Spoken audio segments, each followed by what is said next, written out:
In the depths of human consciousness lies an eternal longing, a yearning to transcend the boundaries of ordinary perception and touch something vast, limitless, and divine. Like moths drawn to flame, humanity has always sought gateways to altered states of awareness, seeking to pierce the veil between worlds.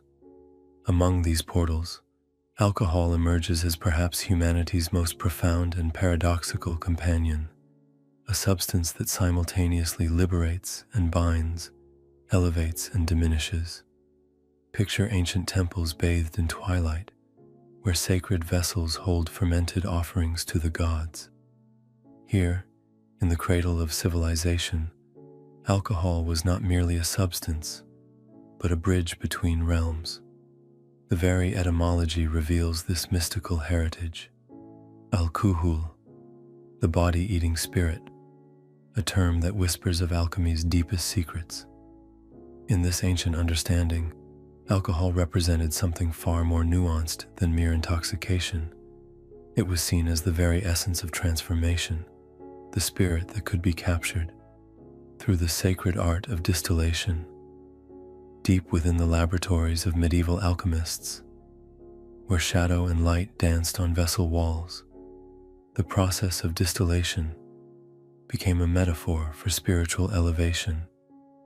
These seekers understood alcohol not as we know it today, but as a volatile essence, a quintessence that could separate spirit from matter. This is why we still call strong drinks spirits, a linguistic echo of an age when the material and spiritual worlds were not seen as separate, but as different expressions of the same divine reality. In the great civilizations of antiquity, from the sun-baked temples of Sumer to the mystery schools of Egypt and Greece, alcohol held a place of profound reverence. The Sumerians offered beer to their gods, seeing it as a gift that bridged heaven and earth. In Egypt's sacred chambers, wine flowed in honor of Osiris, marking the eternal cycle of death and rebirth. And in Greece, where Dionysus reigned as the god of divine ecstasy, wine became a sacrament that could either elevate the soul to mystical heights or plunge it into the abyss of unconsciousness. Yet even in these ancient times, wise ones recognized the double-edged nature of this spiritual tool. They understood that while alcohol could open doors to divine perception, it could also become a gateway to darker realms. In their wisdom, they left warnings etched in stone and papyrus, speaking of the fine line between sacred use and profane abuse, between liberation and bondage. These messages echo through time, asking us to consider not just what we consume, but how and why we seek to transcend our ordinary state of being. Today, as we stand at the crossroads of ancient wisdom and modern understanding, alcohol's spiritual significance has largely been forgotten, replaced by casual consumption and societal conditioning. Yet the ancient knowledge remains, whispering through time, inviting us to remember that what we now see as merely a social lubricant or escape was once understood as a key to the mysteries of existence itself. In this remembering lies an invitation to reconsider our relationship with this profound and powerful substance. In the subtle realms where matter meets consciousness, we encounter a profound truth that ancient mystics have long understood. Humans are not merely physical beings, but intricate constellations of living energy, each one a universe unto itself. The human energy field, that luminous cocoon of consciousness that surrounds and interpenetrates our physical form, tells a story far deeper than flesh and bone. Within this delicate matrix, alcohol weaves its own tale, creating ripples that extend far beyond the physical plane. When alcohol enters this field of living light, it acts like a stone cast into still waters, creating disturbances that radiate outward through every level of our being. These energetic ruptures manifest as tears in the auric field, those microscopic gateways through which our vital essence typically maintains its sacred dance with the cosmos. Through these breaches, our spiritual immunity weakens, leaving us vulnerable to influences that the ancients called astral larvae, those subtle parasitic forces that feed upon human consciousness in its diminished states. The chakras, those whirling vortexes of life force that anchor our consciousness to the physical plane, respond to alcohol's presence with a profound imbalance. Like a symphony thrown into discord, the lower chakras become overstimulated while the higher centers dim their light. This creates a dangerous tilt in our spiritual architecture. We become more deeply anchored to earthly desires while our connection to divine wisdom grows tenuous, like a flower straining toward light through darkened waters. Masters like Rudolf Steiner and Paramahansa Yogananda observed this phenomenon with crystal clarity, noting how alcohol creates a kind of spiritual myopia, blurring the lens through which we perceive higher realities. In collective spaces where many gather to drink, these individual distortions multiply and interweave, creating what sensitive observers describe as a dense fog in the subtle atmosphere, a lowering of the vibrational field that can persist long after the glasses have been emptied. Yet within this understanding lies not condemnation, but illumination. By recognizing the energetic impact of our choices, we gain the power to make decisions aligned with our highest spiritual potential. The human energy field possesses remarkable resilience, capable of healing and regeneration when supported by conscious practices like meditation, prayer, and energy work. In this light, every moment becomes an opportunity to choose. Will we strengthen or diminish the radiant field of consciousness that is our true inheritance? In the labyrinth of human consciousness, we encounter a paradox as ancient as existence itself, the eternal dance between truth and illusion, between what we seek and what truly fulfills us.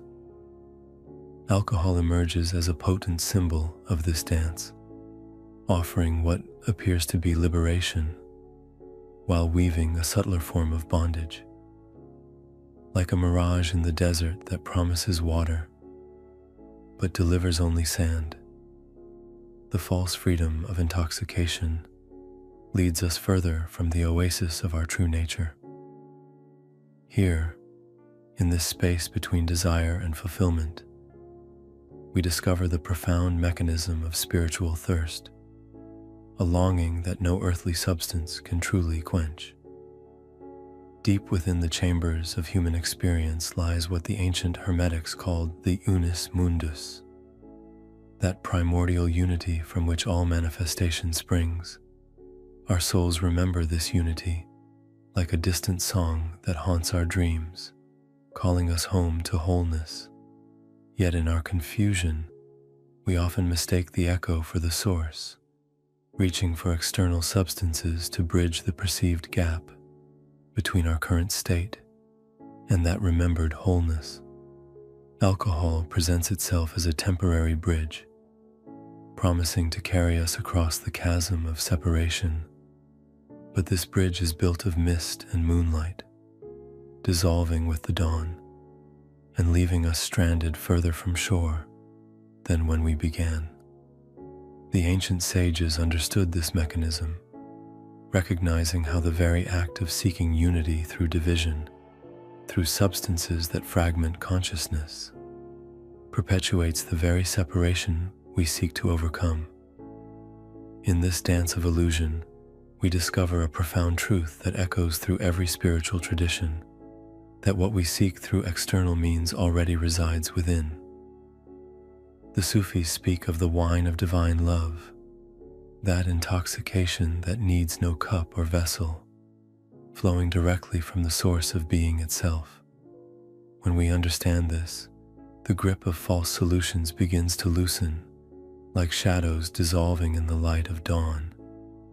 Each moment of clarity becomes an invitation to remember our original nature, to recognize that the freedom we seek through the veil of intoxication is but a pale reflection of the liberation that awaits in the depths of our own consciousness, pure and untouched, eternally present beneath the waves of temporary experience.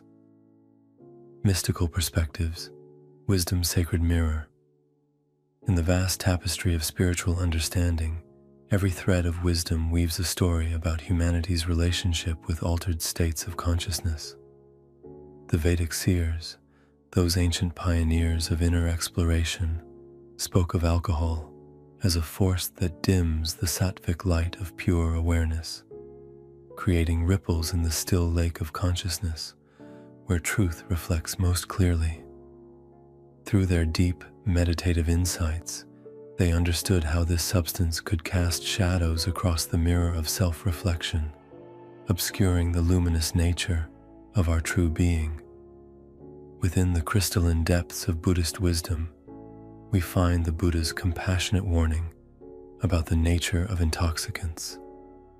Like a skilled physician of the soul, he recognized how substances that cloud the mind become veils between us and our inherent awakened nature.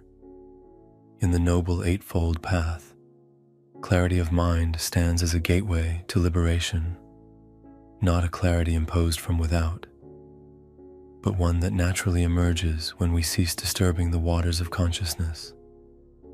This teaching echoes through centuries, asking us to consider, what clouds do we willingly draw across the sky of our awareness? The Hermetic traditions bring forth perhaps the most nuanced understanding, viewing alcohol through the lens of alchemical transformation. In their wisdom, they recognize the dual nature of spirit, both the ethereal essence that elevates and the material substance that binds. Like master alchemists reading the book of nature, they saw how the same force that could extract quintessence from matter could also extract essence from soul, leaving either illumination or emptiness in its wake. Their careful warnings speak across time, as above, so below, as within, so without, reminding us that every external transformation mirrors an internal one. In the garden of Sufi wisdom, where poetry and truth dance as one, we find Rumi's sublime distinction between the wine of divine intoxication and the worldly wine that leads us astray. His verses paint pictures of a love so pure it intoxicates without substance, an ecstasy that needs no cup or vessel. Through the Sufi lens, we see how the soul's natural state is one of divine intoxication, not through external agents, but through direct communion with the beloved reality that underlies all existence. As Rumi whispers across centuries, don't seek the water, increase your thirst. The shamanic traditions bring forth yet another layer of understanding, viewing alcohol through the lens of energetic ecology. Their profound insights reveal how certain substances can create doorways in the fabric of consciousness, doorways that can admit both light and shadow. With eyes trained to see beyond the physical, shamanic wisdom teaches us about the subtle architecture of consciousness and how it can be either strengthened or eroded by our choices. Their traditional knowledge reminds us that every substance we consume either feeds our light body or dims its radiance. In the mystical branches of Christianity, we find contemplatives who understood wine's dual symbolism as both sacrament and potential snare. Their writings speak of how the same substance that represents divine union in its highest form can become a barrier to that very union when misused. Saint Teresa of Avila's interior castle reminds us that the journey to divine union requires ever-increasing clarity, not its diminishment. Through their eyes, we see how the symbolic transformation of wine into spirit points to a deeper truth about the transformation of consciousness itself. In the sacred journey of transformation, liberation begins not with action, but with awareness, a gentle awakening to the patterns that have held us captive.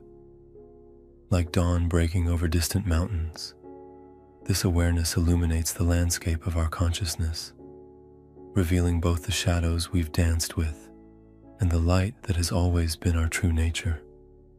The path of freedom from alcohol's grasp is not merely about abstaining from a substance. It is about remembering the vast ocean of being that we truly are, beyond all temporary waves of desire and aversion. Within the crucible of spiritual practice lies the alchemy of true transformation. As we sit in meditation's sacred silence, as we move through yoga's sacred geometries, as we breathe with conscious intention, we begin to restore the natural harmony of our energy field. These practices are not mere exercises, but invitations to remember our original nature, that pristine consciousness that needs no enhancement, no escape, no artificial elevation. Like a lotus rising through muddy waters, our essential being naturally seeks the light when given the space to unfold. The earth herself becomes our greatest teacher in this journey of renewal. In forests where ancient trees reach skyward while rooting deeply into soil, we find a metaphor for our own healing, the perfect balance of transcendence and groundedness. The wind whispers secrets of freedom, the rivers teach us about flowing without resistance, and the mountains remind us of our immovable core of being. Nature offers not just solace but initiation into a different way of being, where intoxication comes from the simple miracle of existence itself. The power of community emerges as a sacred vessel for transformation. Like stars that form constellations, when conscious beings gather in shared intention, they create fields of resonance that support awakening. In the company of others walking the path of clarity, our own steps become more sure. The ancient wisdom traditions have always known this. Transformation may be deeply personal, but it flourishes in the soil of Sangha, of conscious community that holds space for both our struggles and our emergence. In this awakening journey, forgiveness becomes a balm for the soul, not as a mere concept of conscience, but as a lived experience of releasing judgment, especially toward ourselves. Every moment we've spent lost in the maze of unconsciousness becomes compost for the garden of awakening. As Rumi reminds us, the wound is indeed where the light enters, and our very struggles with alcohol become portals to profound realization when met with compassion and understanding. In this gentle light of self-forgiveness, we find the courage to keep walking toward dawn, one conscious breath at a time. In the eternal dance of consciousness, we arrive at a profound understanding that returning to wholeness is not a journey outward, but an invitation inward into the depths of our own being, where the divine light has never ceased shining. Like a sun that remains constant behind passing clouds, our essential nature persists untouched by temporary obscurations. The path of liberation from alcohol's grasp reveals itself not as a battle to be won, but as a gentle remembering of what we have always been, pure, unbounded awareness, needing no enhancement or escape. In this sacred space of awakening, we begin to recognize the profound simplicity that lies at the heart of transformation.